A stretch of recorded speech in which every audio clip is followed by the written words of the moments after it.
Então, turma, João tem 7 anos de idade, nasceu com fissura transforame bilateral. Transforame bilateral. Vão vocês anotando esses tópicos. Então, João, 7 anos de idade, com fissura transforame bilateral. Ele realizou a queloplastia aos 3 meses de idade e realizou a palatoplastia aos 6 meses de idade. Quando o João fez 1 ano e 7 meses, ele passou por outro procedimento cirúrgico de palatoplastia para reconstrução desse palato. Então, o João atualmente fez 3 procedimentos cirúrgicos. O primeiro com 3 meses, que foi a queloplastia. O segundo aos 6 meses, que foi a palatoplastia, e o terceiro, 1 ano e 6 meses. 1 ano e 6 meses, que foi, de novo, a palatoplastia para reconstrução e melhor ajuste desse palato. Só que João só veio realizar a terapia fonoaudiológica aos 7 anos de idade, quando a mãe viu que o João tinha uma fala ininteligível, né? Então ele começou, já estava no processo de alfabetização na fase escolar e era muito difícil essa compreensão do João, porque ele apresentava muitos DECs, muitos distúrbios articulatórios compensatórios. E o distúrbio articulatório compensatório mais severo no João era o golpe de glote e a plosiva do osso médio palatal. Tá? Então, o João tinha essas alterações de distúrbio articulatório compensatório. Além disso, João, ele apresentava uma hipernasalidade, ele apresentava fraca pressão e emissão de ar oral. Não, pode repetir essa parte? Vou repetir. Então, o que João apresentava de alterações na fala? Ele tinha distúrbios articulatórios compensatórios, que era golpe de glote, plosiva do osso médio palatal. Além disso, ele apresentava hipernasalidade, fraca pressão e emissão de ar nasal, o EAN, tá? EAN. Vocês podem colocar assim, emissão de ar nasal, EAN, ok? Tá bom? Pensando nessas alterações, a fonoaudióloga fez, tá? A avaliação dele, foi feita a avaliação da função velofaringe. Dentro dessa avaliação, ela encontrou esses aspectos. Então, o João já passou por uma avaliação fonoaudiológica. Pensando nessas alterações que João está apresentando, eu quero que vocês me deem o diagnóstico sindrômico de João, me deem o diagnóstico etiológico de João, diagnóstico sindrômico, diagnóstico etiológico, e escolham uma dessas manifestações, ou hipernasalidade, ou fraca pressão, ou emissão de ar nasal, golpe de glote, plosiva do osso médio palatal, e me elaborem 3 estratégias terapêuticas para o João, ok? Em cima daquele material que a gente discutiu na aula passada. A professora, posso inserir exercícios de MO, exercícios para trabalhar, eu sei que os exercícios de bucinador aumenta a pressão, eu posso trabalhar com aqueles exercícios? Pode, lembra que os exercícios de MO, eles são excelentes, são necessários para a nossa intervenção dentro da fissura lábio-palatina, tá bom? Ok? Então, façam 20 minutinhos para vocês fazerem essa análise até às 20h30, né? Até às 20h30 para vocês concluírem esse casinho clínico. Aí a gente volta, a gente discute, eu vou ouvir o que cada um de vocês tem para dizer, a gente faz o fechamento, tá bom? Tá bom, Fê. Ok? Gente, eu vou fechar minha câmera e meu áudio, Rapidex, que eu preciso comer, tá? Eu vou só lá embaixo comer alguma coisa, eu já volto. Aí vocês podem deixar as perguntinhas de vocês aqui no chat. Quando eu voltar, eu ligo a câmera e vocês vão saber que eu tô aqui de volta. Enquanto vocês fazem Tá isso. bom, professora.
Voltei, gente. Qualquer coisa, é só chamarem.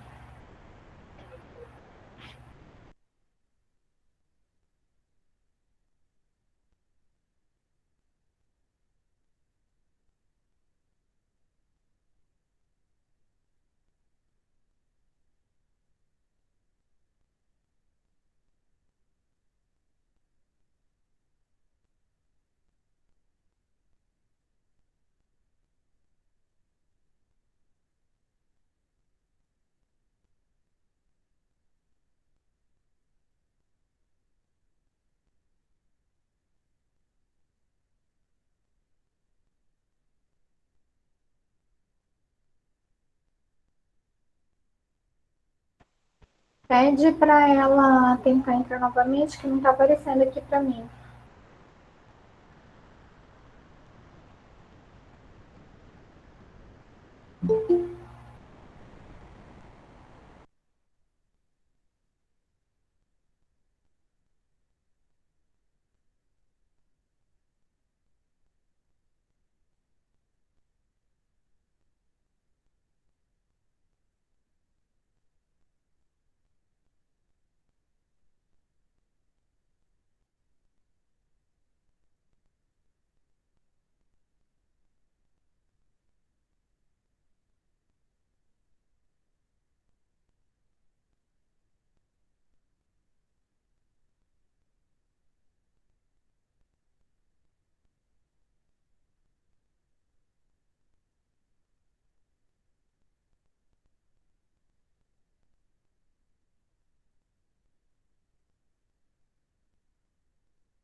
Pode, Vanilde, pode sim ser usada a garrafa respiratória, mas lembra para qual estratégia que você quer direcionar. Se for pensando para sopro, para aumentar a pressão intraoral, porque tem fraca pressão, a garrafa é extremamente eficaz, tá?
Então, Vanilde, repetindo o que você perguntou, é, sobre a garrafa respiratória. O sujeito, você pode colocar a garrafa respiratória se o teu objetivo for para trabalhar a pressão, a fraca pressão, porque daí qualquer exercício de sopro, o que o exercício de sopro faz? Ele aumenta essa pressão intraoral e faz a válvula velofaríngea subir. Então, ele tanto trabalha com a válvula velofaríngea, quanto trabalha com. Ele tem essa fraca-pressão em decorrência da insuficiência ou incompetência que ele está apresentando na válvula velofaríngea. Carla, o caso clínico foi dado oral, tá? Eu posso estar te passando aqui, não sei se vai dar tempo de você concluir, mas você pode concluir depois. O João tem 7 anos de idade. João nasceu com fissura transforame, tá? Daiane, eu já te respondo. Deixa eu só concluir aqui para cá.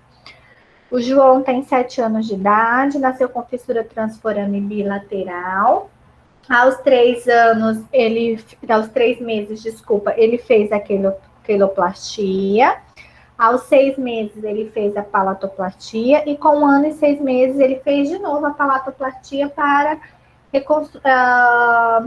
reconstrução desse palato.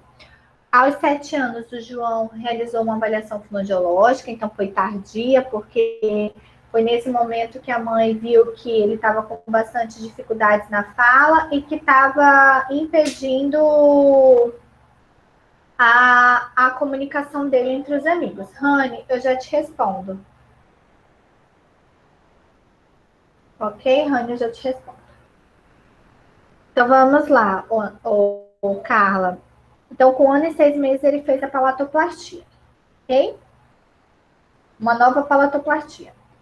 E ele só foi fazer avaliação fonoaudiológica, iniciar um tratamento fonoaudiológico aos 7 anos de idade, quando ele estava no período de alfabetização, e a mãe por queixa da escola, viu que o filho não conseguia se comunicar de forma precisa com os colegas. O João, ele apresentava como manifestação fonoaudiológica um golpe de glote, ele tinha distúrbios articulatórios, ele tinha um golpe de glote e plosivo dorso médio palatal. Repetindo, ele tinha os DEX, os distúrbios articulatórios compensatórios.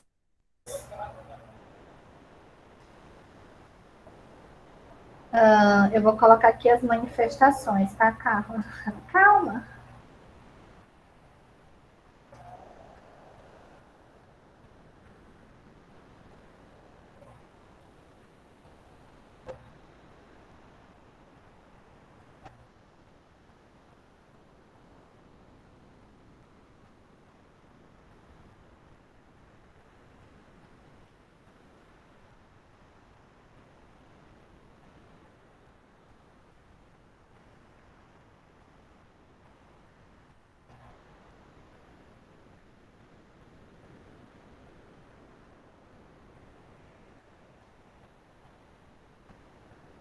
Eu escrevi aí, Carla, as manifestações, tá? Então, essas eram as manifestações do João. E aí eu pedi para a turma me falar o diagnóstico sindrômico do João, o diagnóstico etiológico, prováveis condutas, que é a terapia fonoaudiológica, e escolher uma dessas manifestações e pensar em 3 estratégias terapêuticas para o João, tá? Então, é isso que tem que ser feito. Vamos lá. Respondendo, a garrafa serve para hipernasalidade? Ela serve, né? Só que aí é para tu direcionar. Pensa assim, o João, a hipernasalidade não é alteração respiratória, né? A hipernasalidade está mais associado com ressonância. Então, a ressonância dele está toda nasal, está excessivamente nasal, ok?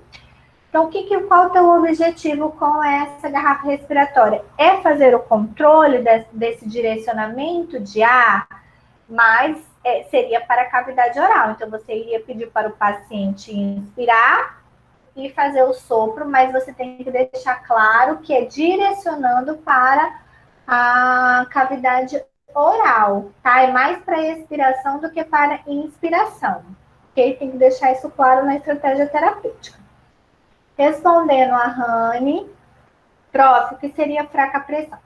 A fraca pressão, ela está associada com a válvula velofaríngea. Então, essa válvula velofaríngea, ela não consegue se elevar para que o paciente consiga conter esse ar dentro da cavidade oral e fazer explosão ou fricção desses fonemas. Ou seja, fazer com que esse fonema ele fique audível, para que a gente faça pô, pô, bo,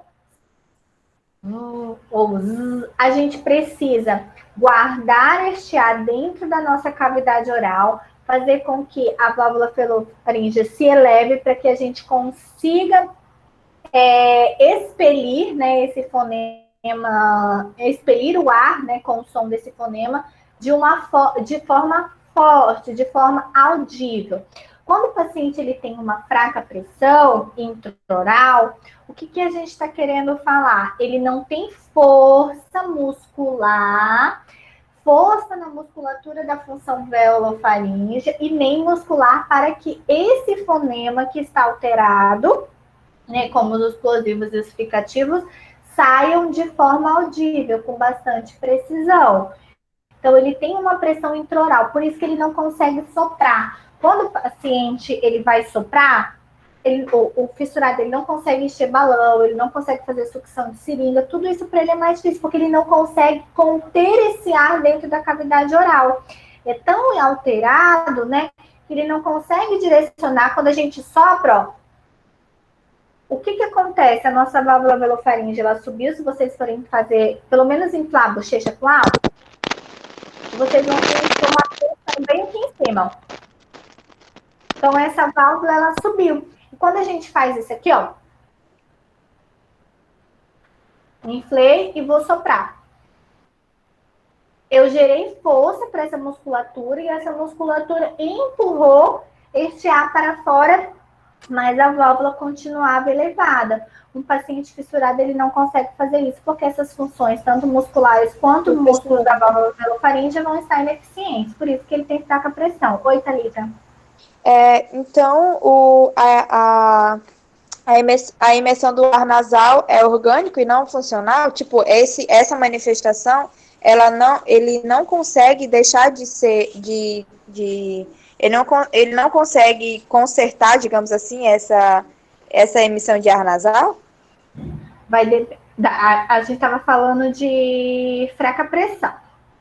Tá? A emissão de ar nasal, vamos supor, o paciente ele tem uma hipernasalidade, mas nem sempre a hipernasalidade está associada à emissão de ar nasal, como eu mostrei as imagenzinhas lá daquele e-book da doutora Rafaela, que explicava bem direitinho. O que acontece? A gente consegue sim, tá?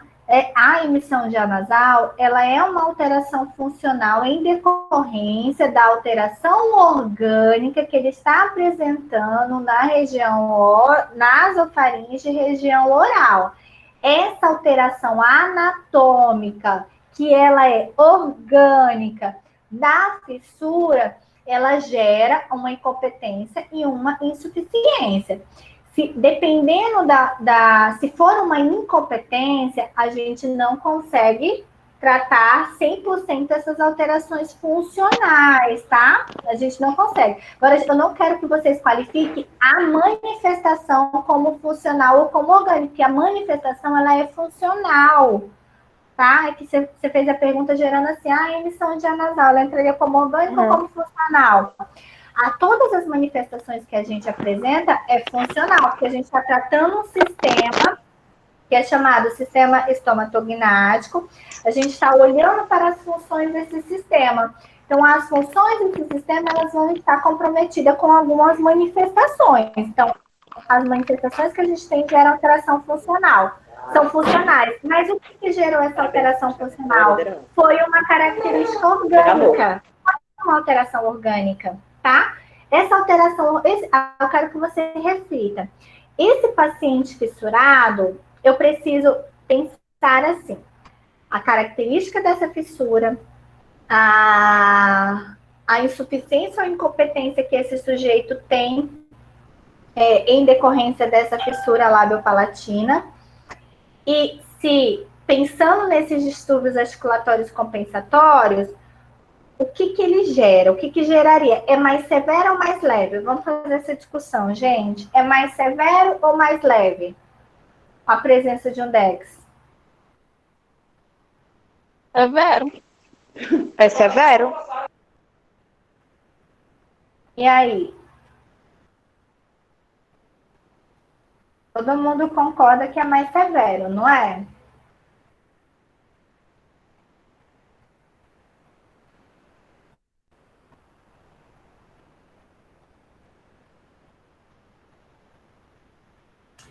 Vamos pensar.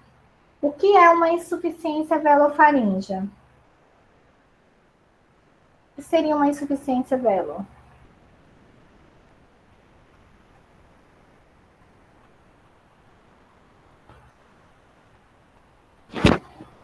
Alguém gostaria de responder? É quando o paciente ele vai ter vamos dizer assim, um defeito anatômico, na estrutura não vai funcionar, não é uma incompetência, já é um defeito anatômico na estrutura, não é uma desordem motora.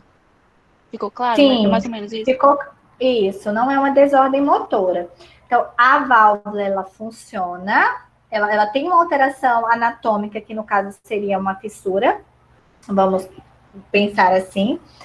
Ela funciona, mas ela não funciona da forma como a gente queria que funcionasse. Talvez a amplitude dessa válvula velofaringe ela é menos, não é tão olha aí a palavra, não é tão suficiente para fechar toda a região nasofaríngea para o fonema oral não passar por lá, tá? Então, nesse caso, eu penso em insuficiência dessa forma. Incompetência, o que seria a incompetência? Já é quando não exerce É a quando ele função. não consegue exercer. Isso, não consegue exercer. Ou seja, essa válvula ela é tão incompetente, na expressão mesmo da palavra, que ela não tem movimentação alguma, ela não consegue exercer a função que é cabível a ela, ok?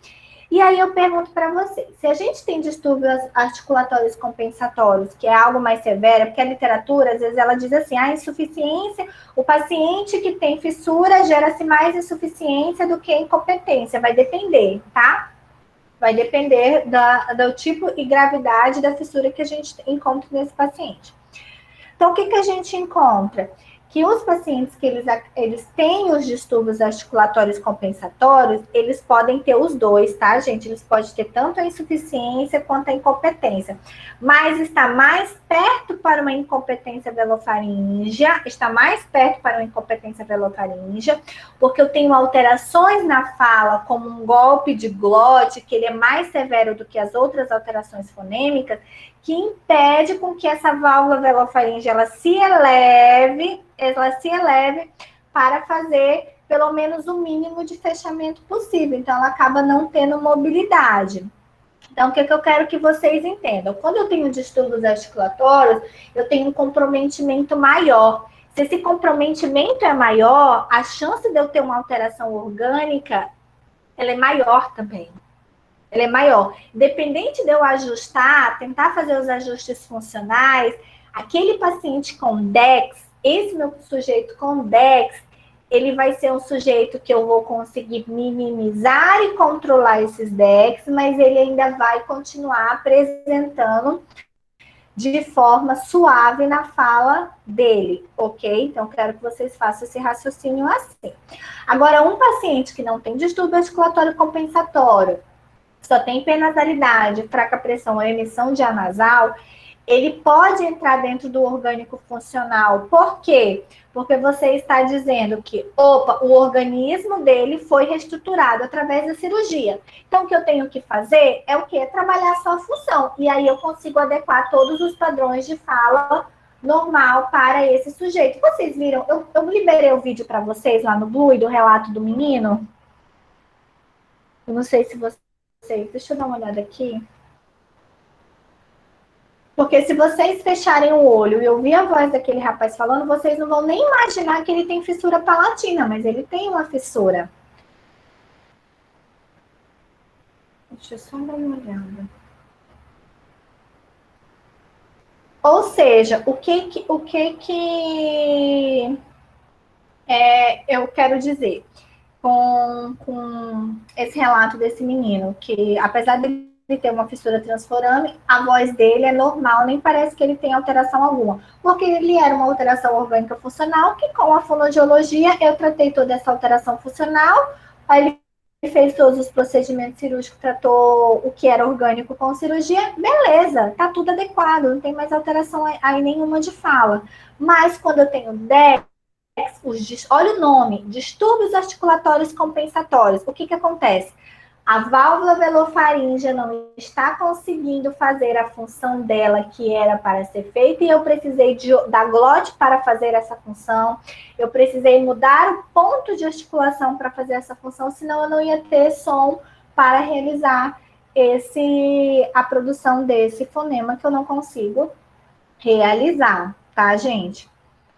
Então, dentro desse caso, eu quero que vocês pensem mais para uma alteração orgânica do que uma alteração funcional.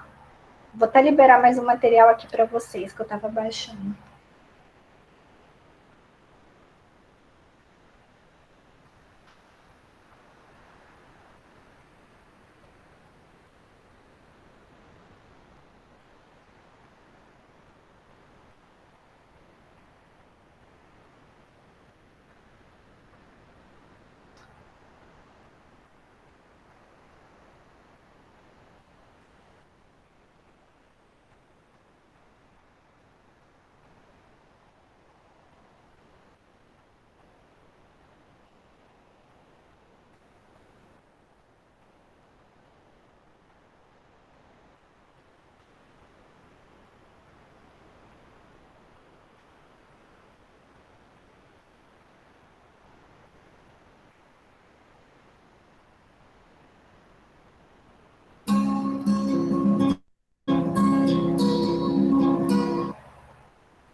Professora, a Oi. senhora já viu o caso daquele ator do Coringa, o Joaquim Phoenix?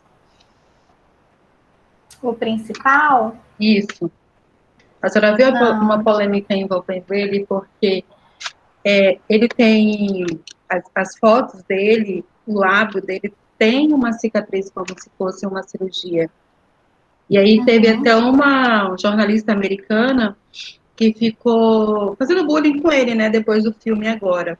Mas ele falou que que ele nunca teve fissura, que ele nunca fez cirurgia. Ele falou, não deu explicação o porquê da cicatriz no lábio, mas inclusive até depois da última aula eu fui ver as fotos dele, mas o desenho da boca dele, a cicatriz é muito parecida com uma cicatriz de cirurgia. Que a cicatriz, a grande maioria no formatozinho de UZ, né? Ela vai até, a marcação vai até o nariz. Pode ser pelo menos uma labial e ele não quer assumir, Falar, né? né? Eu não fiquei sabendo desse relato, não. Gente, já tá lá o videozinho para vocês. Todo mundo já concluiu? Vamos fazer a discussão para a gente passar para a próxima etapa? Alguém gostaria de comentar o que anotou?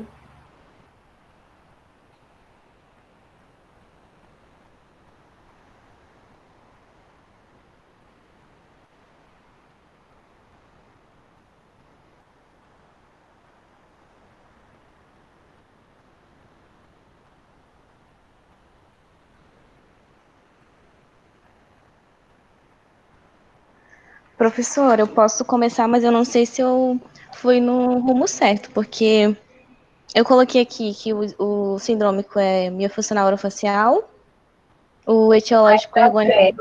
O síndrome que tu colocou como distúrbio ou como alteração? É o quê? O diagnóstico sindrômico, eu coloquei distúrbio miofuncional orofacial. Tá. Uhum. Aí o diagnóstico etiológico eu coloquei orgânico funcional. Aí as terapias eu pensei em trabalhar o bucinador, né, o músculo bucinador. Aí eu coloquei exercícios de sopro, por exemplo, da língua de sogra, do balão, essas coisas. E Mas para qual manifestação? Para fraca pressão? Para fraca pressão. Tá. Isso. Aí também aquela de sugar as bochechas entre os dentes. E para a bochecha, eu pensei aquela de encher a bochecha de ar, e como ele é fissurado, né, ele vai ter dificuldade, aí vai empurrar com o dedo, que passa o ar para outra bochecha, que a senhora falou, que acho que é até isotônico ele. Sim, porque daí você também, você consegue, esse exercício é bom, que você falou, tá? O teu exercício está certinho. Você aumenta mais essa pressão. Eu pensei nesse para trabalhar a fraca pressão também. Outra dica. Tá bom? Para vocês colocarem aí, o tapar o nariz, tá? Na hora de inflar, tapar o nariz. É bom porque também ajuda a essa válvula se movimentar. Então, a grande maioria dos exercícios que a gente faz com o fissurado, quando ele infla, a gente oclui, né? O nome é oclui, a narina, uma narina de cada vez ou as duas narinas ao mesmo tempo. Agora, em relação à tua alteração orgânica, vamos fazer uma pequena discussão em relação a isso, tá? Orgânica funcional. Deixa outro colega falar que a gente faz uma discussão relacionada a isso. Mas alguém quer expor o caso? Bora, gente, é hora de vocês exporem, apresentarem, aprenderem. A gente aprende nos erros, né? Trabalhei a pressão. Professora, Peraí, eu deixa eu só ler o da Daiane, que ela tá falando aqui escrito. Ó, a Daiane colocou distúrbio miofascial orofacial. Carla, esquece a alteração. A alteração não existe mais na tua vida. Nada mais é alteração fonoaudiológica, tudo é distúrbio de MO, tá? Então, esquece esse termo alteração, isola esse termo alteração da vida de vocês. Nada é mais alteração, tudo é distúrbio, ok? A Daiane colocou assim, trabalhei a fraca pressão, o escape de Você trabalhou os dois? A fraca pressão e até... Como é que você fez? Você trabalhou a fraca pressão com o escape de anasal e a técnica do Kagan? Depois me explica aí, que eu não entendi, porque aqui tu já falou duas manifestações, tá? Era para ter escolhido só uma. Aí usou a garrafa. Agora, Thalita, pode falar o seu. Então, é porque você tinha falado que não era muito indicada a garrafa para a emissão do ar nasal, né? Eu queria saber, porque eu tinha pensado para a emissão de ar nasal, eu tinha pensado na língua de sogra, aquele de assoprar com as bolinhas de isopor, e eu pensei também na garrafa, né? E aí eu queria saber por que não é tão indicada a garrafa. Vamos lá. O sujeito, ele tem emissão de ar nasal. A gente está querendo dizer que passa muito ar pelo nariz. Vai depender... Acho que a Daiane fez uma pergunta similar, e eu tinha informado que vai depender da forma como você vai justificar. Não é só falar o material, mas como que você vai aplicar aquele material? Se for pedir, vamos supor, qualquer exercício de sopro que seja pelo nariz, não é benéfico. Qualquer exercício de expiração que seja pelo nariz não é benéfico, porque ele está com muita emissão de ar nasal. Por que a gente vai trabalhar mais emissão de ar nasal nesse paciente? A gente não tem que conter essa emissão de ar nasal? Como que a gente contém essa emissão de ar nasal? Gerando uma pressão adequada para esse paciente, tá? Então, o segredo da emissão de ar nasal está em gerar uma melhor pressão intraoral para esse paciente. Se for para trabalhar a pressão oral desse paciente com sopro, aí é benéfico. Aí o que eu tenho que fazer com a garrafa respiratória? Eu vou pedir para o paciente inspirar o ar pelo nariz, eu posso ocluir a narina e pedir para ele soprar. Dessa forma eu consigo utilizar a garrafa respiratória. Aí é uma técnica para mim aumentar a pressão intraoral desse sujeito, tá, Thalita? E aí eu não dou foco para a emissão de ar nasal. Porque quando a gente faz com a garrafa normal, a gente faz aqui, ó. A gente pede para o paciente inspirar e fazer o sopro. Mas no momento que ele faz o sopro, se ele tem emissão de ar nasal, ele vai fazer esse sopro oral de uma forma mais fraca e vai sair muito ar pelo nariz. Então, o que eu tenho que fazer? Eu tenho que ocluir a essa passagem de ar que está saindo para o nariz. Aí eu foco lá na fraca pressão. Então, o segredo está na fraca pressão. Então, as nossas estratégias, elas são direcionadas para a fraca pressão e aí a gente vai eliminando essa emissão de ar nasal ou escape de ar nasal, como vocês queiram chamar, tá? Por isso. Então, só tem que ter cuidado na hora de escrever a estratégia, como que vai ser trabalhada.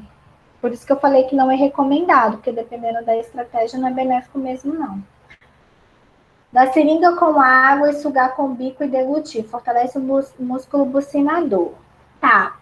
Você pode até colocar, mas você vai ver que essa parte da seringa, dependendo da severidade que ele tenha, né, dessa válvula, ele tem dificuldade de sugar a seringa, mas aí a gente começa com a seringa de 60, que é mais fácil, depois vai para de 20, depois vai para de 10, 5, até chegar a seringa de 1 ml. Então a gente facilita o exercício e depois vai dificultando para este paciente, tá?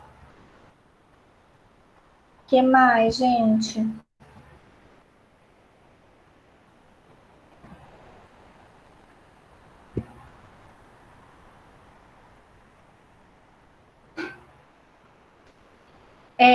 Eu quero só mostrar um negócio aqui para vocês, só um pouquinho. Enquanto isso, se alguém quiser falar algo.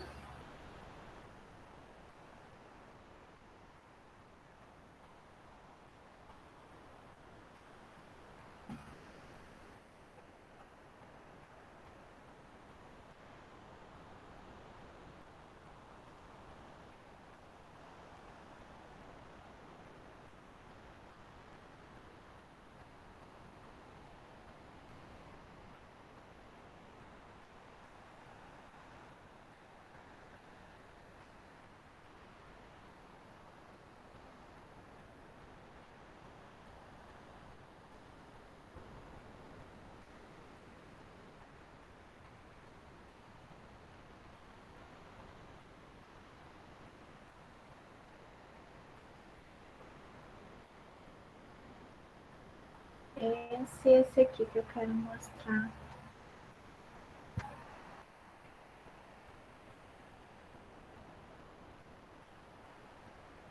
Aqui ele não veio em PDF. Deixa eu só ver. Professora, Pode no, falar. no caso, primeiro eu tenho que trabalhar os exercícios para o fortalecimento dos músculos, para depois iniciar a adequação dos fonemas? No caso desse, como a senhora citou? Tem que trabalhar a adequação dos músculos como prioridade, sim, tá? Até porque você precisa da contra-resistência muscular para que essa válvula ela se eleve e para que os fonemas de sopro, os fonemas plosivos, consigam ser sustentados dentro dessa cavidade intraoral, porque ele tem uma dificuldade aqui na plosiva do sumed, ele faz os fonemas plosivos pelo dorso da língua no meio do palato, né? Então, em vez de fazer pô com os lábios, olha só como é que ele faz. Em vez de falar papai com os lábios, a língua dele fica aqui embaixo, o dorso sobe, vai lá pro meio, ai. Ele faz aqui, ó. Ai. Que a gente não consegue ouvir o fonema p. Então, tem que ser ensinado, tem que ser feita a instalação do fonema, mas como que instalar o fonema se eu não adequei essa musculatura? Aí, nesse caso, a gente pode usar aquela estratégia que a gente demonstra o fonema, pede para ele imitar, aí o remo de ar em frente aos lábios e o 4 cartão com o grafema, para a instalação dos explosivos. Pode utilizar, sim.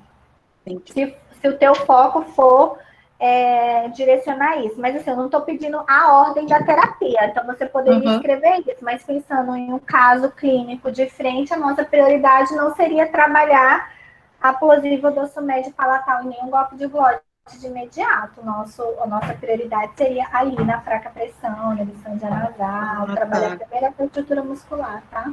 Então, vamos raciocinar, galera, pensando em músculo. Adianta eu trabalhar instalação de fonema, se eu não vou ter suporte muscular para aquele fonema, não tem. Eu preciso dar suporte para o fonema, suporte muscular para a emissão desse fonema, para depois fazer a instalação e automatizar o fonema, tá? Tá, e no caso, distúrbio miofuncional orofacial e fala decorrente de fator orgânico, né?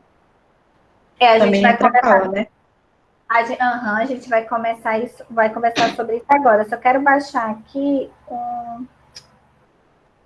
um artigozinho que fala bem bonitinho disso.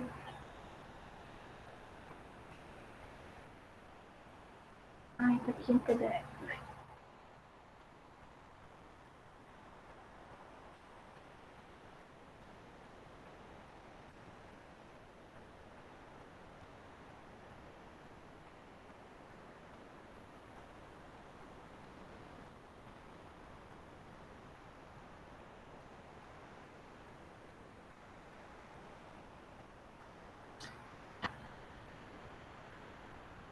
Só abrindo.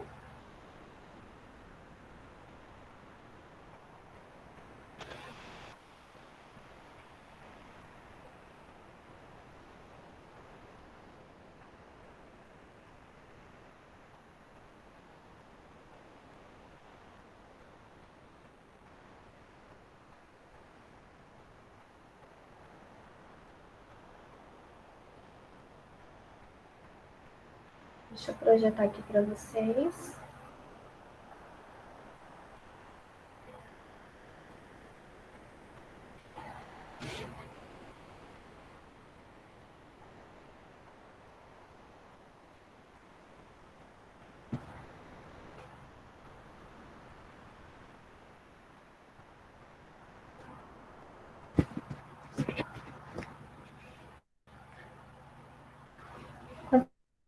Se vocês estiverem vindo apresentando para vocês, me avisa, estiver aparecendo, tá? Vou até baixar logo, que aí eu já coloco lá no Blue para vocês, porque eu tenho ele no meu computador, só não estava achando, tem que separar meus artigos tudo em pastinhas específicas. Então, esse aqui é um estudo, tá, que fala de uma proposta de avaliação da função velofaríngea perceptiva da fala. Eu acho que eu mandei, tenho quase certeza que esse artigo está lá com vocês como material de estudo, lá na pastinha da N2, e ele não está querendo descer. Ai, meu Deus. Nesse estudo, ele fala o que é emissão de anasal, o que é hipernasalidade, tudo bem direitinho, e ele fala da importância da gente fazer análise de percepção da voz desse sujeito fissurado. Então, o fissurado ele tem uma disfunção velofaríngea, e essa disfunção velofaríngea, a grande maioria dela está associada à insuficiência velofaríngea, mas ele cita que a gente tem que olhar para os distúrbios compensatórios de uma forma mais diferente. O que acontece? Quando a gente vai avaliar a válvula velofaríngea, a gente encontra mais uma insuficiência com DEX, ok? Mas também há sujeitos que têm os DEX e que pode apresentar incompetência velofaríngea, que é no caso daquela válvula é bastante incompetente, e aí, completamente competente, ela acaba não exercendo a função dela como ela nem exerce, né? Ela não consegue ser movimentada. Aí a gente tem um sujeito, que aí fala nesse outro artigo aqui, que eu estou mostrando para vocês, tá? Que eu vou também liberar para vocês, que são as articulações compensatórias, que a qualidade de vida desse sujeito, com incompetência, ela está comprometida para o resto da vida. E aí eu pergunto para vocês, eu comentei aqui no momento do caso clínico, que ele estava com comprometimento social de comunicação severo ou só estava com ininteligibilidade de fala? Qual foi o meu relato de anamnese? Vocês lembram? Ininteligibilidade de fala. Ininteligibilidade de fala. Então, a partir do momento que vocês encontrarem um caso clínico, né? Eu digo a nível de prova, a nível até de concurso público, que direcione para vocês que esses sujeitos têm comprometimento social a nível de percepção de fala, né? Quando fala de qualidade de vida, eu vou até mudar a expressão, quando está em comprometimento na qualidade de vida, que envolve social, psicológico, psicológico acaba entrando no emocional, a gente tem que pensar o quê? Caramba, esse sujeito, ele está mais para incompetência do que insuficiência, porque nem a fonoterapia fonoaudiológica vai ser suficiente para esse sujeito. Mas não foi isso que eu relatei no caso associado, apesar de ter falado que ele tem um golpe de glote, que é um dos distúrbios mais severos dos distúrbios articulatórios, é uma das manifestações mais severas dos distúrbios articulatórios compensatórios. Mas mesmo assim, a gente ainda consegue sanar essa alteração, direcionando estratégias terapêuticas específicas. Então, neste caso, sim, ele tem uma alteração orgânica que gera uma alteração funcional, seria orgânico-funcional, mas que a gente tem a possibilidade de ajustar. Porém, a gente tem um prognóstico limitado, que eu não solicitei prognóstico. Por que o prognóstico é muito limitado? Porque a mãe só veio procurar com 7 anos de idade. A mãe só veio procurar com 7 anos de idade. Pergunto a vocês, quanto tempo esse paciente vai precisar estar em terapia fonoaudiológica para que a gente elimine esse DEX? Para que a gente elimine esse DEX? A gente não sabe. A gente não sabe, né? Então, assim, um caso clínico para gente ter certeza que é insuficiência e incompetência, ele já tem que vir com a avaliação da vídeo, né? Porque é só a avaliação da vídeo que vai dizer para gente se tem incompetência ou insuficiência. Aí entra a conduta de vocês. Eu quero que vocês anotem isso. Anotem isso.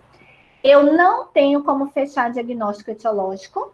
Anota bem isso. Eu não tenho como fechar diagnóstico etiológico, pois esse paciente precisa realizar um exame de vídeo para direcionar se a válvula está com incompetência ou se a válvula está com insuficiência. Pronto. Pronto. Se na prova alguém já me fechar diagnóstico etiológico sem eu dizer que é insuficiência ou incompetência, vai estar errado. Porque eu não tenho como dizer etiológico. Aí, Professora, tem como a senhora repetir, por favor? Não tenho como fechar diagnóstico etiológico, pois... Eu não tenho como fechar diagnóstico, pois eu preciso de uma avaliação de vídeo nasofibroscopia, uma realização de vídeo, depois vocês completam, tá? Para saber se essa válvula velofaringe está com insuficiência ou com incompetência, visto que o paciente apresenta golpe de glote, ou visto que o paciente apresenta distúrbios articulatórios compensatórios, tá? E aí o diagnóstico etiológico ficaria em aberto até você ter o resultado do exame para você poder fechar como orgânico ou orgânico funcional. Porque você me dizer que é orgânico funcional ou orgânico, eu não poderia nem dizer que estava errado, né? Eu ia ficar assim, cara, mas será que é? Que nem vocês estão. Será que é? Será que não é? Como que a gente vai saber se a gente não tem o exame? Isso acontece muito, tá? A gente fecha muito diagnóstico só por análise funcional e eu preciso de análise de exame. Professora, só para ver se eu anotei correto, eu não tenho como fechar diagnóstico etiológico, pois eu preciso de uma avaliação de vídeo para saber se essa válvula está com insuficiência ou incompetência, visto que apresenta golpe de glote. É isso? Certinho. Tá bom, obrigada. Se eu colocar em prova uma questão semelhante, tem que escrever do jeitinho que a Paula acabou de falar. Tá? Paula, depois você repassa esses dados para o colega. Aí o etiológico a gente deixa em branco. O Só etiológico acrescenta isso na conduta. Você poderia justificar já lá no etiológico isso, se é justificativa para o etiológico, e lá na conduta encaminhar o paciente para vídeo. Tá bom. Beleza? Então tá, gente. É isso. Vamos fechar essa parte de fissura, só complementando o que a Adriana falou, lembrando que você pode sim trabalhar com as estratégias de instalação e automatização do fonema, tá? Mas que existe uma ordem cronológica para a adequação desse paciente. Primeiro o músculo, depois vem as alterações funcionais, as alterações das funções orais desse sujeito, tá? Vamos agora falar de voz. A gente ainda tem tempo, tem que ter tempo para falar de voz. Deixa eu abrir aqui. Voz. Estou fazendo em prova.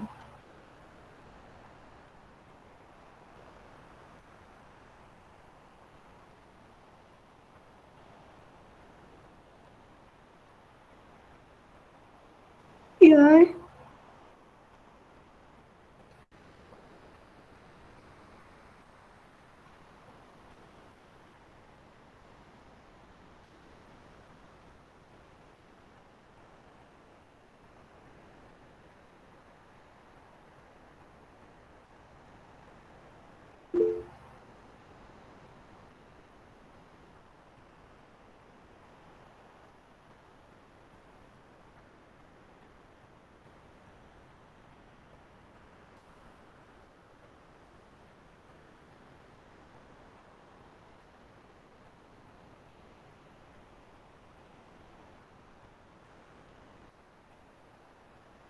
Ó, a Carla comentou aqui que está com muita dificuldade para montar a estratégia para golpe de glote, que ela estava assistindo as aulas passadas para entender.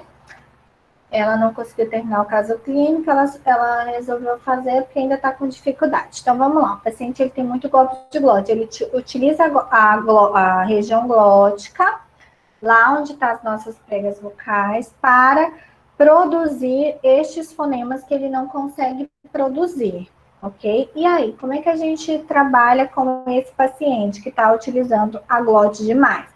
A primeira coisa que a gente vai fazer é direcionar esse ar que está aqui na região glótica para a região nasal e para a região oral, tá? Então, a primeira coisa que a gente faz é direcionar esse ar. E aí, neste caso, a gente entra com o processo de trabalhar fortalecimento de lábios para que ele comece a fazer o p, b, os fonemas aqui.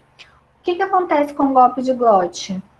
A gente acaba tendo que instalar todos os fonemas no sujeito. Por isso que a gente fala que o prognóstico é muito, muito, muito demorado desse sujeito. A alteração severa da severa, porque todo fonema que ele produz é na região glótica. Ok? Aí você teria que fazer esse trabalho. Então, você teria que jogar exercícios para ar, né? Para a região nasal e para a região oral, trabalhar bastante ressonância com esse sujeito. Depois fortalece toda a musculatura da mímica facial para dar suporte, trabalha bucinador, trabalha orbicular, trabalha língua e depois instalação desses fonemas que estão alterados nesse sujeito. Aí eu até fiz uma alteraçãozinha aqui nas manifestações que não acontece, é raro acontecer, tá? O sujeito que tem golpe de glote, ele tem golpe de glote. Tem golpe de glote. Ele nem, quando ele tem, é só o golpe de glote. Ele não tem o golpe de glote com a plosiva docilmédio palatal. Eu fiz os dois para dar possibilidade para vocês jogarem estratégias terapêuticas, que só a Carla escolheu o golpe de glote. Mas o sujeito que tem um golpe de glote, ele só vai ter o golpe de glote. É quase impossível ele ter o golpe de glote com plosiva docilmédio palatal, aplicativa faríngea, assim sucessivamente, tá? Porque o golpe de glote já diz, os fonemas ele vai estar produzindo pela região glótica, tá bom? Trabalho é mais árduo aí. Abriu. Pronto, meu povo. Vamos para cá.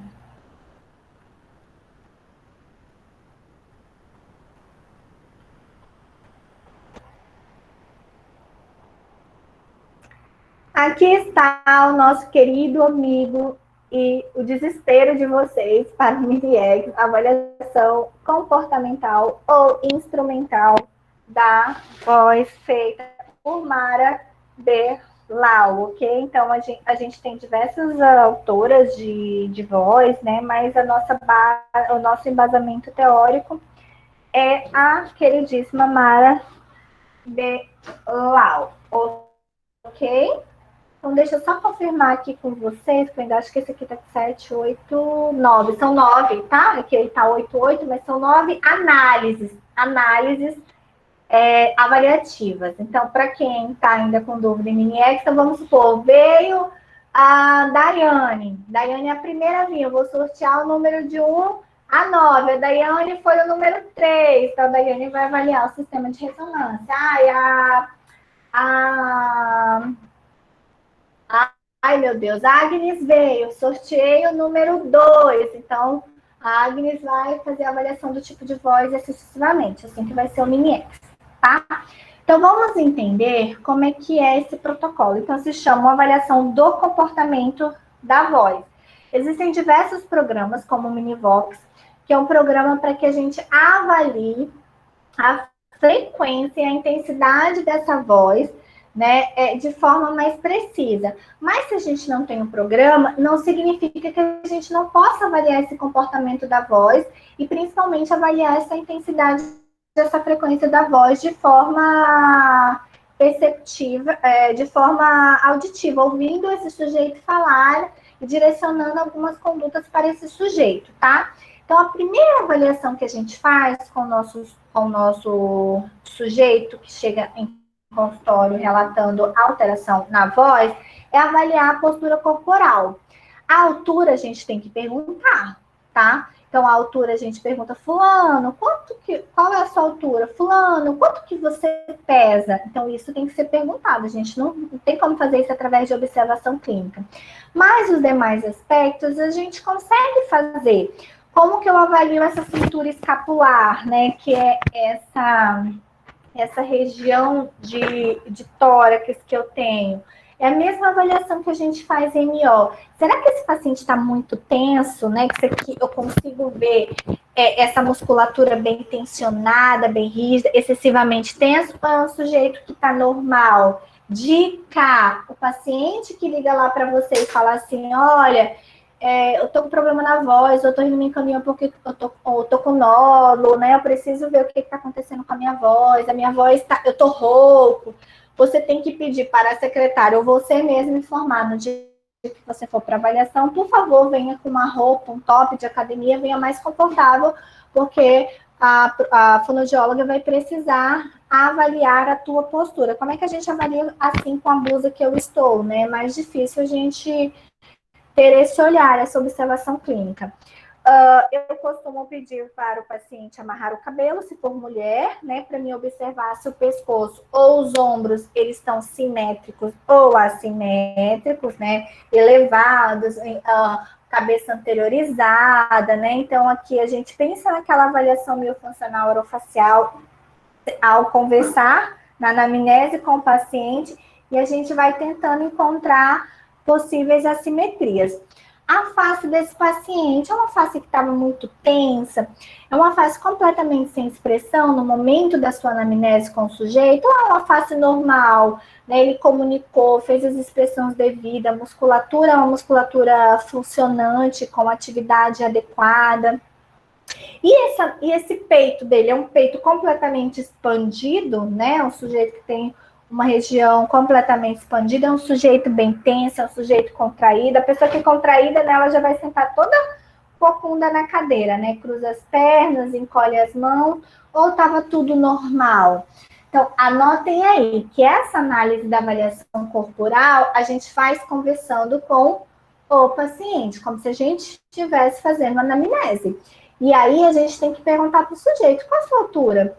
Qual o seu peso? Aí a gente já vem e anota aqui. Ah, professora, então se eu pegar o número 1, lá no Mini-X, que é a avaliação corporal, eu vou ter que conversar com o meu paciente, com a pessoa da minha casa, e vou avaliando tudo isso. Sim, você vai fazer uma conversa normal, perguntar o nome dele, quantos anos ele tem, o que ele gosta de fazer. Aí você aproveita e pergunta a altura, você aproveita e pergunta o peso desse sujeito, tá? Ok. Professora, deu alterado, ele é bastante tenso.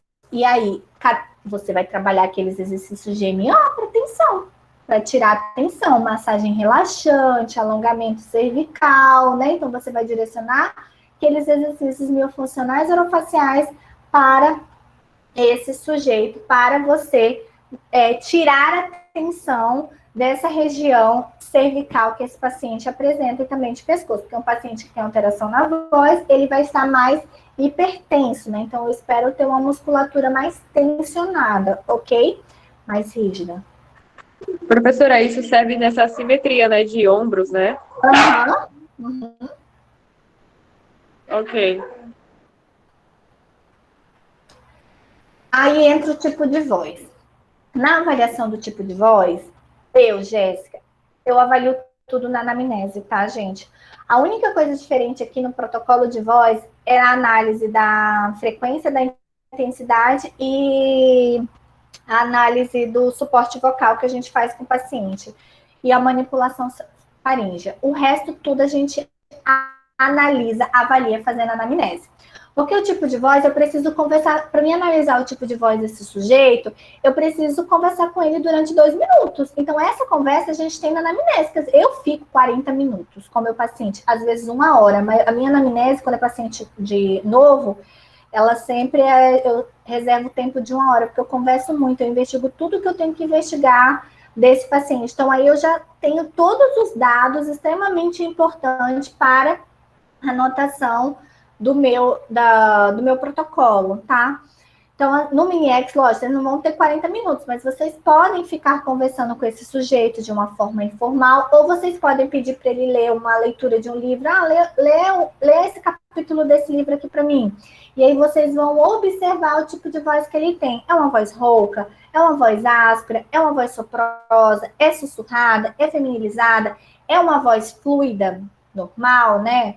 É uma voz comprimida, infantilizada, bitonal, viralizante, diplofônica, polifônica, monótona, tem presbifonia, é pastosa, destrimbada, crepitante, tensa. Que tipo de voz é essa? Eu não vou revisar esse tipo de voz, a gente já estudou isso no semestre passado, eu até me engano, no terceiro período a gente falou também sobre esse tipo de voz, os tipos de vozes. Então, vocês têm que fazer uma revisão, relembrar todo esse tipo de voz. É lógico, se for um paciente da vida real que vem com alteração vocal, ele vai dizer que a voz dele ele tá com nódulo. Então, a característica do nódulo é uma voz rouca com soprosa. Então, você vai lá, anota o X na voz rouca e anota o X na voz soprosa.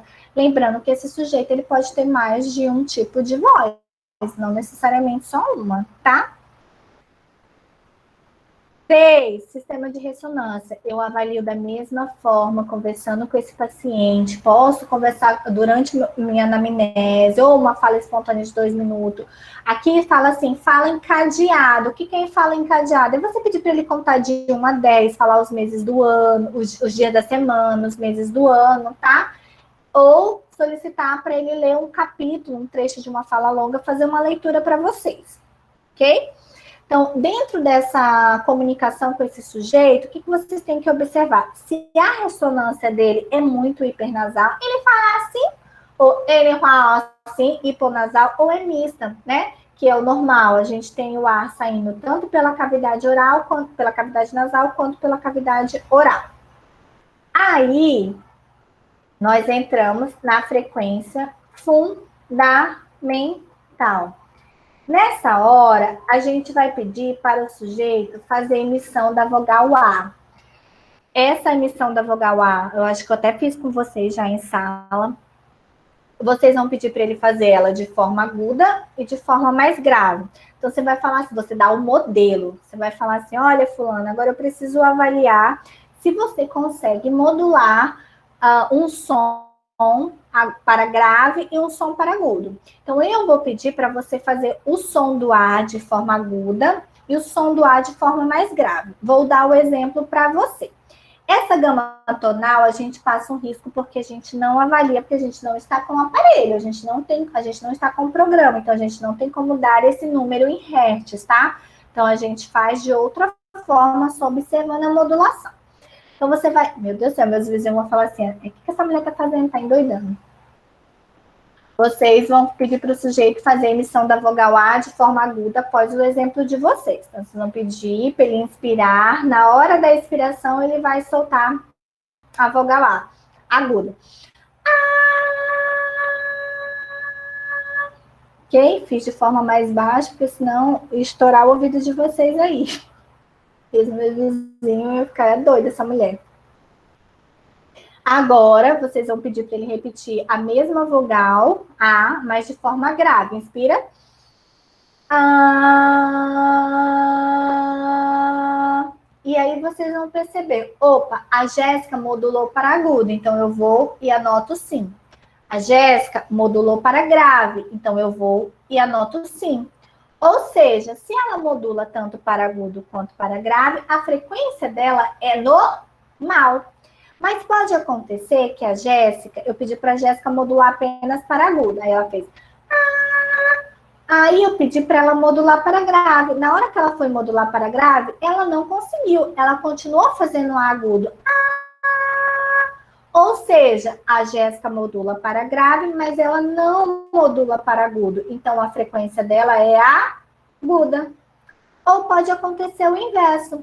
Eu pedi para a Jéssica fazer o agudo, ela não conseguiu, ficou grave. Na hora de fazer o agudo, ela fez, ficou mais grave. Ou seja, a Jéssica modula para grave, não modula para agudo, então a frequência dela é grave, tá, gente? Logo depois de fazer a análise da frequência, vocês vão fazer a análise da intensidade vocal, que é o tópico 5. Você vai pedir para o sujeito fazer emissão da vogal A alta e emissão da vogal A baixa. Você precisa dar um modelo para o fulano. Então, eu vou falar assim, olha, Jéssica, eu vou avaliar agora se você consegue modular você consegue modular a alto e você consegue modular baixo. Eu preciso ver se esse som do A, ele é fraco e ele é forte. Então, vamos lá, eu vou te dar um exemplo e logo depois você vai fazer da mesma forma que eu fiz. Então, puxa o ar pelo nariz ou inspira. Quando você, na tua inspiração, você solta o ar dessa forma.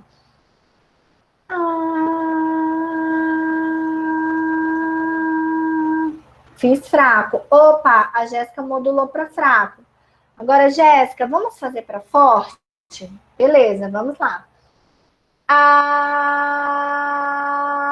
A Jéssica modulou para forte. Ótimo, então a intensidade vocal da Jéssica é normal, porque ela fez modulação tanto para fraco quanto para forte.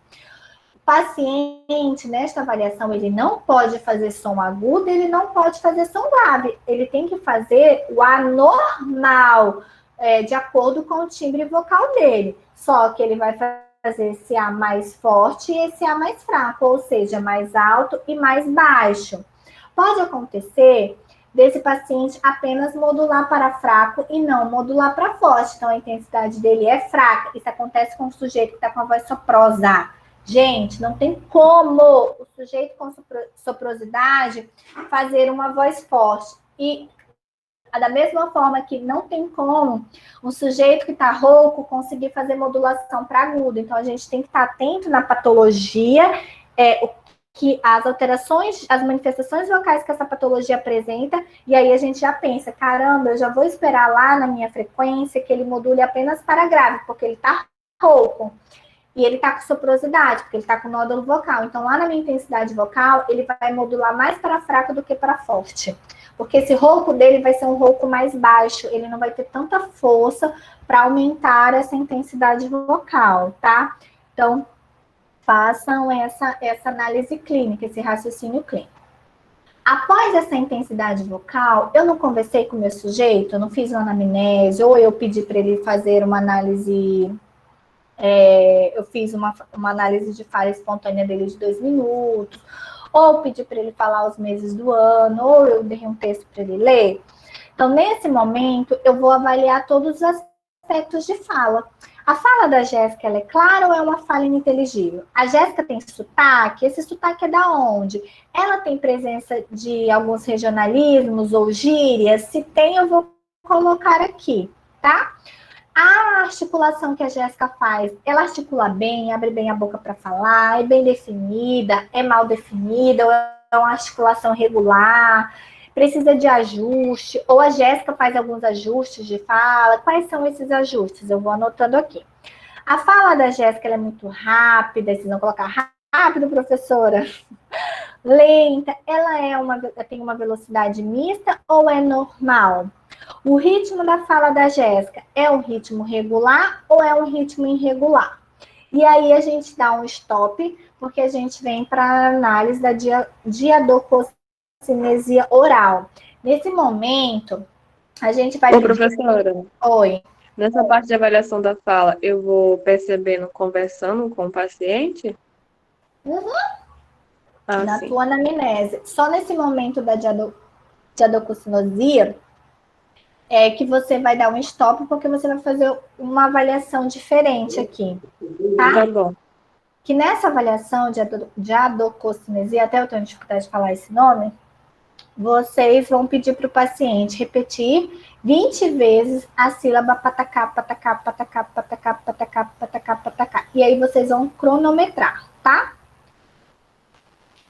Vocês vão cronometrar em 20 vezes, em quanto tempo ele falou patacá, patacá, patacá.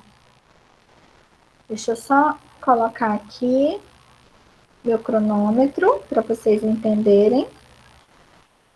Porque eu vou fazer. E nessa hora precisa do cronômetro, tá? Do celular. Então, eu vou iniciar e vou pedir para o meu paciente fazer patacá, patacá, patacá. Mas não é patacá, patacá, patacá, patacá, tá? Ele tem que fazer patacá, patacá, patacá, patacá, patacá, patacá, patacá, patacá, patacá, patacá, patacá, patacá, patacá, patacá, até chegar a 20. Então, eu vou lá, vou iniciar e vou fazer, tá?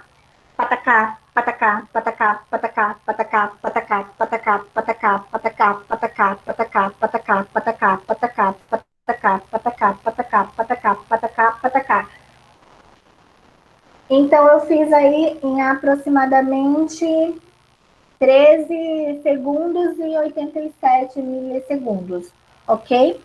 Aí a gente vai lá para a regrinha de 3, a gente faz uma análise de quantas sílabas esse sujeito falou por minuto. Quantos patacá eu falei por minuto? A normalidade é que ele fale aproximadamente aí 4 a 5 sílabas de patacá por cada segundo. Lógico, eu falei de uma forma mais rápida, mais lenta, tá? Então, dá mais aí, eu devo ter falado aproximadamente aí entre 5 ou 6 sílabas por minuto, ok? A gente não vai fazer o cálculo disso agora, a gente vai fazer na próxima aula, quando a gente for discutir uma análise clínica relacionada a isso, tá? Então, neste momento, tem um cálculozinho para ser feito.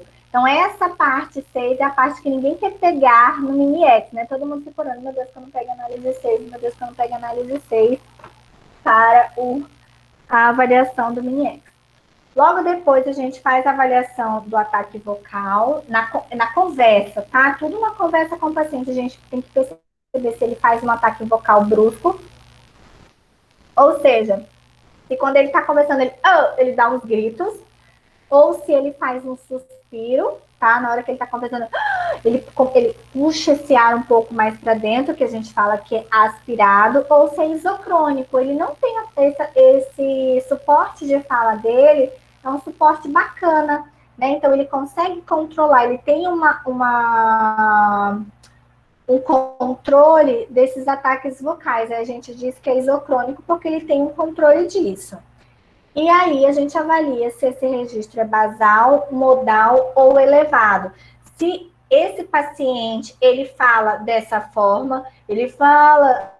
Peraí, deixa eu tentar fazer o basal, tá? Ele fala um pouco assim mais para dentro, que é basal, tá? Modal, que a gente considera que é normal, ou ele fala muito elevado. Toda vez que esse sujeito fala, ele fala muito alto. Então, o registro vocal dele é muito alto, tá? Tem que ser observado isso. E aí, todo mundo entendeu, gente, até aqui? Mais ou menos, né?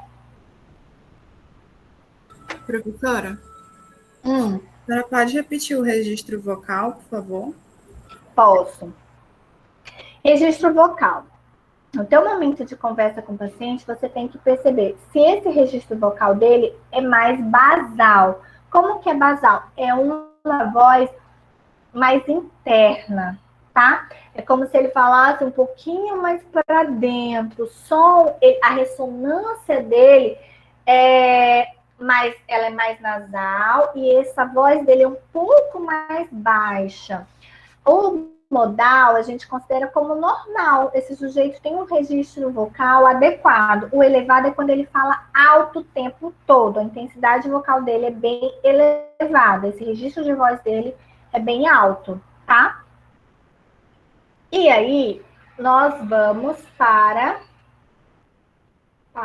Eu quero que vocês desconsiderem isso daqui, tá? Essa parte de normalidade e etc e tal. Porque tem que fazer um ajuste que é de acordo com o artigo que eu mandei lá para vocês do Sazan, que essa análise aqui ela não serve mais porque já foi feito novos estudos que fazem outra análise sem ser essa que está aqui, tá? Então, o que é a dinâmica respiratória? A gente precisa avaliar o tanto de tempo que o nosso paciente consegue expirar essas vogais no processo de expiração. Na dinâmica respiratória, eu avalio se essa respiração que ele tem é mais torácica superior, se ela é abdominal ou costo-diafragmática. A mesma coisa que a gente faz no MBGR. Eu avalio se esse paciente ele é um respirador nasal oral ou oronasal, e aí eu vou verificar se ele tem resistência nasal ou não. Ou seja, eu vou avaliar a possibilidade de uso nasal dele, igual a gente faz lá no MBGR. Então, eu posso pedir para ele segurar uma água na boca e ficar respirando pelo nariz durante 2 minutos, ou eu posso pedir apenas para ele ficar com a boquinha fechada e ficar respirando apenas pelo nariz e observar se ele tem resistência de uso nasal. Então, aqui a gente observa por 2 minutos, tá? Então, é bom vocês fazerem essa anotação. Observar por 2 minutos. Aí entra o tempo máximo de fonação, ok? Eu vou pedir para o meu sujeito fazer emissão da vogal A 3 vezes. 3 vezes. Igual eu não faço a medida antropométrica lá no IBGR, aqui eu faço 3 vezes a emissão de ar nasal. Mas é no momento da expiração. Então, eu peço para ele inspirar. E quando ele expirar, ele faz o ar, tá? Eu vou fazendo aqui minhas análises para vocês entenderem, gente.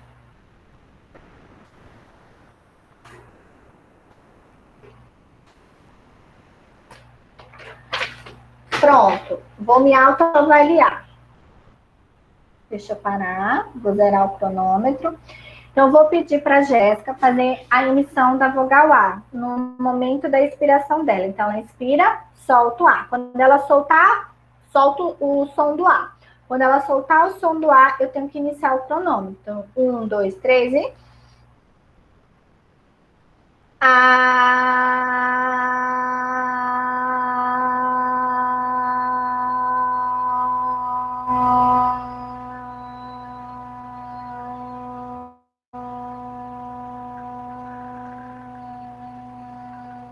Parei, eu aguentava mais, tá, gente? Bem mais. Então, eu fiz a minha primeira emissão da vogal do A em 16 segundos. 16 segundos e 90 milissegundos. Aí, vou pedir para a Jéssica fazer de novo. A segunda vez, a Jéssica, a tendência é diminuir, tá?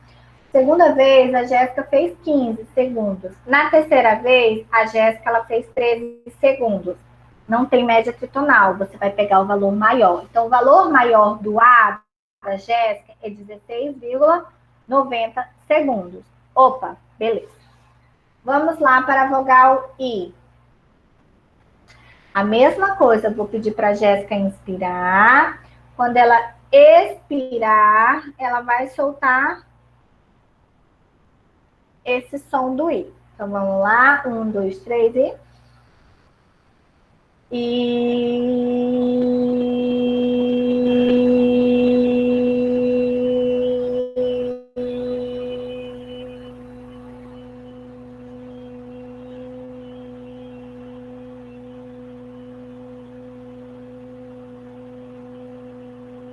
Parei. Vamos supor que eu sou fono e estou acabando utilizando o diafragma, né? Estou enganando vocês aqui, porque o paciente não consegue isso tudo, não. A Jéssica conseguiu 19,14 na primeira emissão. Na segunda emissão, a Jéssica diminuiu para 18. E na terceira, a Jéssica diminuiu para 16 segundos. Eu tenho que pegar a maior. Então, o maior da Jéssica foi 19,14. Então, é 19,14. Ok? Então, nessa avaliação da dinâmica respiratória, é sempre o valor maior de tempo que o sujeito consegue sustentar essa fonação, ok? Aí a gente vai lá para a vogal U, faz a mesma coisa. Vou lá e faço o mesmo processo. Iniciar.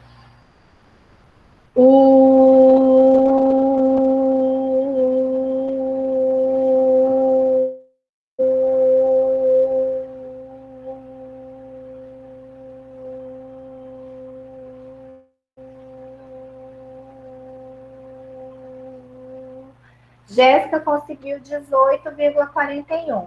Na segunda vez, ela fez 17. Na terceira vez, ela fez 15. Opa, o maior que a Jéssica fez foi 18,41.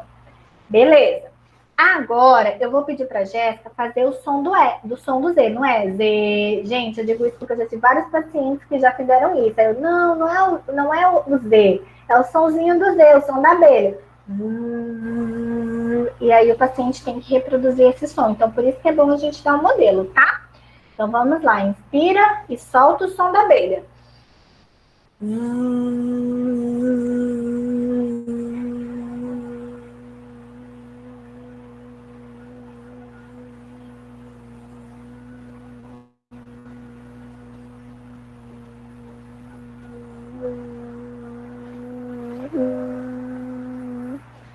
Ai, meu Deus. Vamos lá. Então, eu consegui 19,21 segundos na primeira tentativa. Na segunda, baixei para 17. Na terceira, baixei para 15. Então, o meu maior é 19,21. E aí, eu vou para o último, que é o som do S, o som do silêncio, o som da cobra. Vou lá, peço para o paciente expirar e fazer o som do S.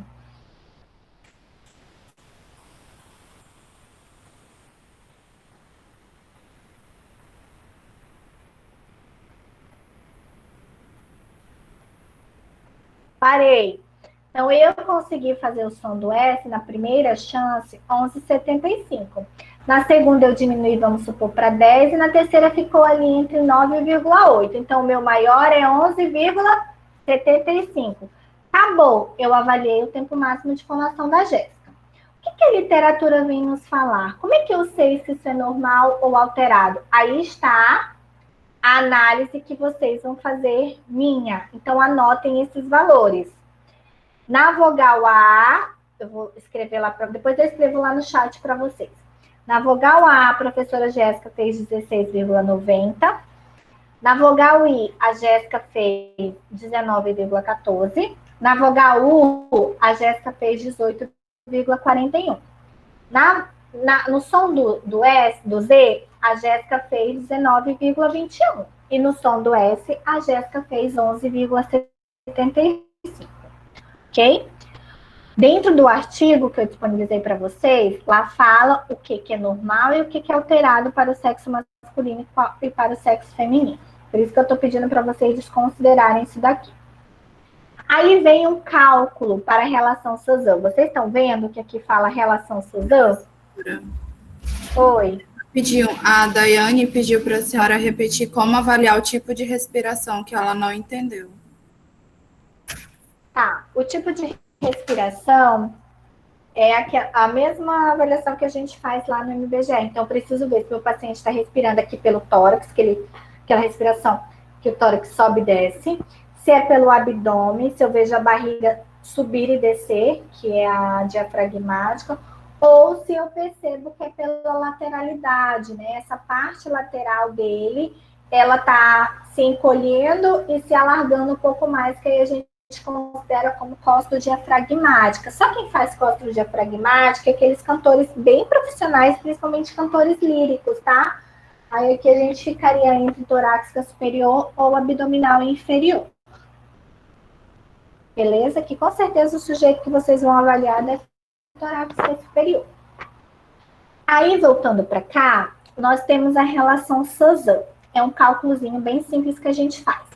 Nós vamos pegar o maior valor de S, o maior valor de Z e o maior valor de S, que eu já falei para vocês. O maior valor de Z da Jéssica foi 19,21. E o maior valor de S da Jéssica foi 11,75. Então, eu vou dividir um valor pelo outro, para mim saber qual é a relação Suzan da Jéssica. Então, vamos lá. Eu vou pegar 19,21 dividido por 11,75. Então, a relação de S e de Z da Jéssica é 1,63. Opa! Será que isso está normal? Será que a Jéssica tem falta de cooptação glótica? Será que ela tem hiperconstrição das pregas vocais? Será que ela tem comprometimento do suporte respiratório?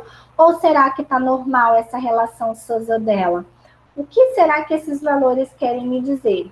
Tá? Não vou responder isso agora, porque faz parte da atividadezinha que vocês vão desenvolver. Eu só quero que vocês aprendam o que é esse cálculo. Pode acontecer assim, gente, isso aqui não é uma regra, não é o valor de S e o valor de Z, é sempre o valor maior ou do S. Escrevam assim, valor maior ou do S ou do Z dividido pelo valor menor ou do S ou do Z. Repetindo, valor maior, o valor maior ou do S ou do Z dividido pelo valor menor ou do S ou do Z. Porque pode acontecer que o valor maior esteja no E. O valor maior da Jéssica lá do S seria 19,21. Então, teria que pegar esse valor maior e diminuir pelo o valor do Z também maior, só que entre um e o outro tem essa relação de maior e menor também. Então, por isso que eu quero que vocês escrevam. De novo, vou repetir. Você vai pegar o maior valor de ou de S ou de Z, ou de S ou de Z. Você vai pegar o maior valor. Deixa eu colocar aqui para vocês. Peraí. Vou escrever aqui, tá?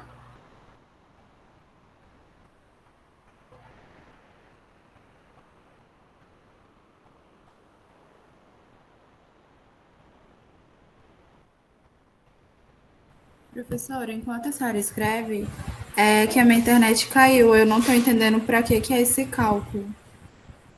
Ah, eu vou já te informar, tá? Bom, obrigada.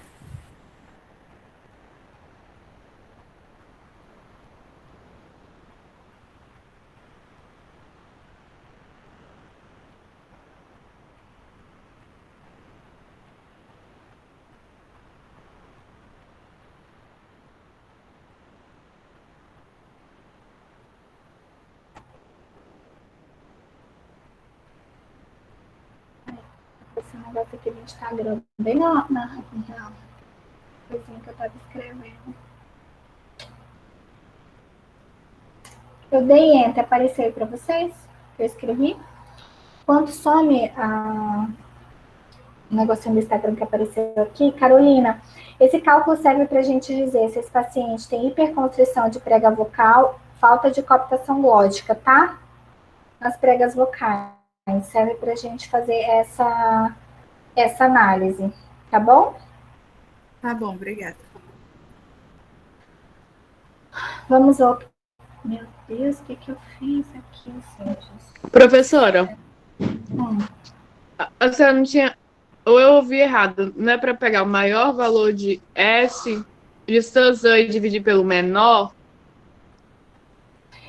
Você vai pegar... O que eu coloquei aqui para você selecionar o valor... Ó, ver se vocês conseguem ver. Então, não, meu valor maior... É porque é escrito, eu entendi. Uhum. Aí eu peguei os dois valores maiores, tá vendo? 19,21 e 11,75. São dois valores maiores. Mas qual desses é o valor maior? Entre 19,21 e 11,75. O valor maior é o de Z, 19,21. Então, vou pegar esse valor menor e acabo dividindo pelo valor menor de S. Por que eu escrevi para vocês pegarem um valor maior? Porque pode acontecer de vocês, na hora de escolher, se eu colocar assim, pegar o valor menor, vocês vão pegar o 9,8. Entendeu? Então, é melhor deixar. Peguem os valores maiores de SZ, pega o valor maior de SZ, ok? Quando vocês pegarem o valor maior de SZ, vocês vão dividir, na hora da divisão, você vai dividir o maior pelo menor. Acho que fica mais claro. Divide o maior pelo menor. Peraí, escolhe o valor maior de SZ e na hora de SZ e na hora da divisão, o valor maior é dividido pelo menor. É que no que a senhora colocou, estava maior valor de Suzan e dividir pelo maior valor, em vez do menor. Acho por isso que... Não. Sim, por isso mesmo. Eu acho que agora ficou mais claro. Porque eu quis dizer assim, porque eu fiquei com medo de colocar menor e vocês irem para cá. Mas é escolher maior, maior, valor maior, maior, e na hora da divisão, o maior é dividido pelo. Esse aqui, no caso, ficaria como menor, entre aspas, na hora da divisão, tá? Deixa eu só finalizar aqui para explicar a atividade. Gente, vai dar 10 horas, mas a gente vai continuar. Vocês não vão embora, não. Preciso terminar a explicação.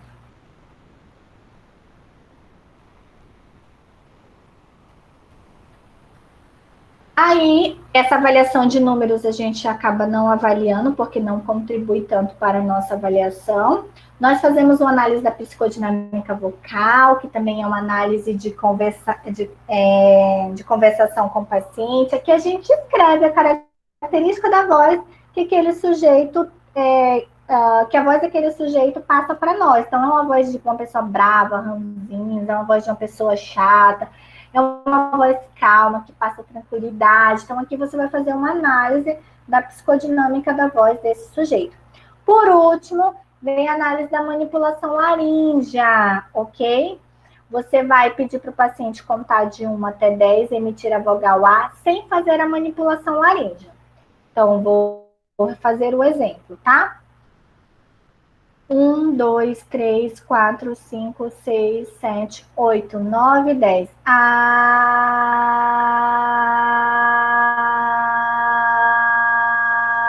Ficou trêmula? Meu A. Agora eu vou fazer a manipulação laríngea. Eu vou descer 10 vezes. Aquela massagem que a gente fez lá no nosso PI. 1, 2, 3, 4, 5, 6, 7, 8, 9, 10. Aí vou pedir para o meu paciente contar até 10 e fazer a emissão da vogal A. 1, 2, 3, 4, 5, 6, 7, 8, 9, 10.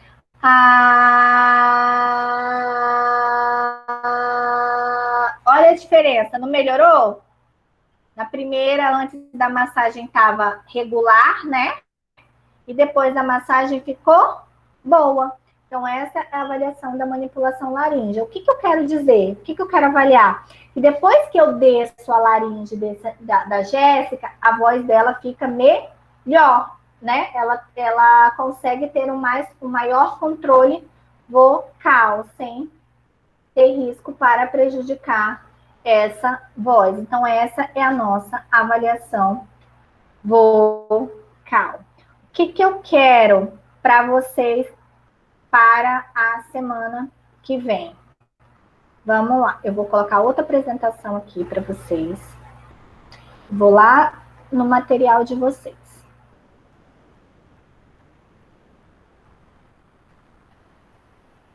Aqui no módulo, eu coloquei esse artigo, tá?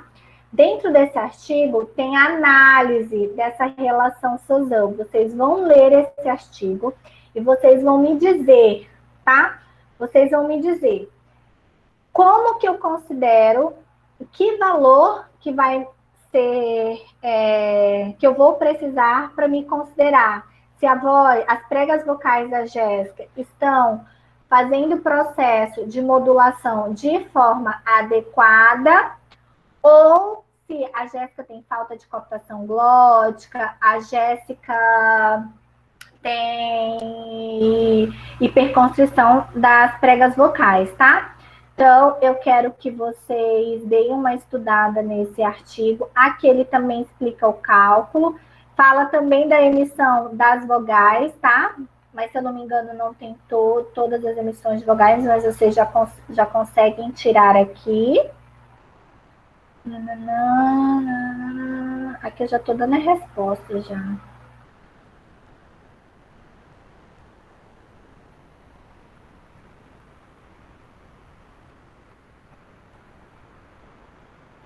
Eu só queria achar a partezinha que fala do cálculo.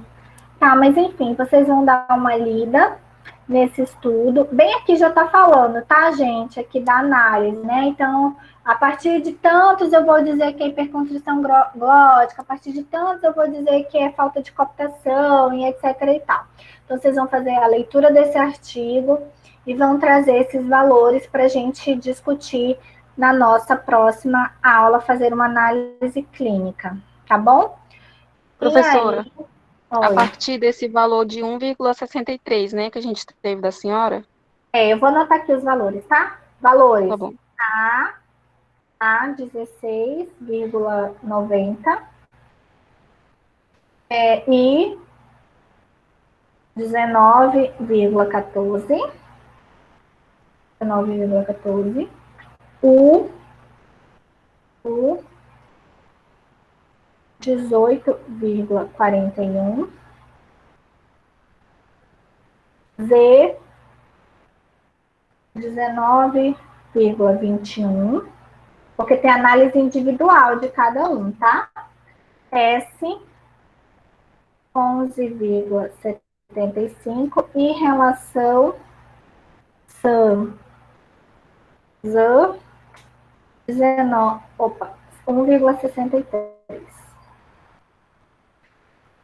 Ó, anotem esses valores. Eu quero saber, tá? Na aula que vem, se a minha emissão da vogal A, o meu tempo de fonação da vogal A está normal, da vogal I está normal, da vogal U está normal, do ZAN está normal, do S está normal e a relação SAN está normal. Se estiver normal, por quê? Se estiver alterado, por quê? Tá? Então, façam esse levantamento para a minha pessoa, ok? Não vou passar essa atividade no GUI, eu quero que vocês façam e a gente vai dialogar aqui, eu vou anotando quem for responder, né? Como se fosse oral, tá?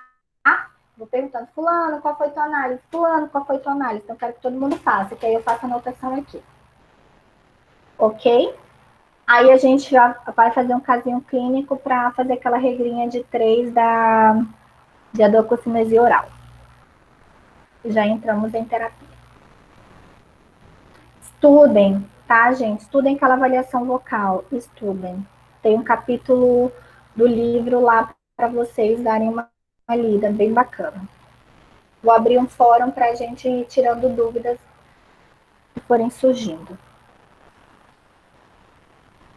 Ok? Beijo, beijo, gente. Até semana que vem, até quarta-feira. Boa noite. Noite. Boa noite.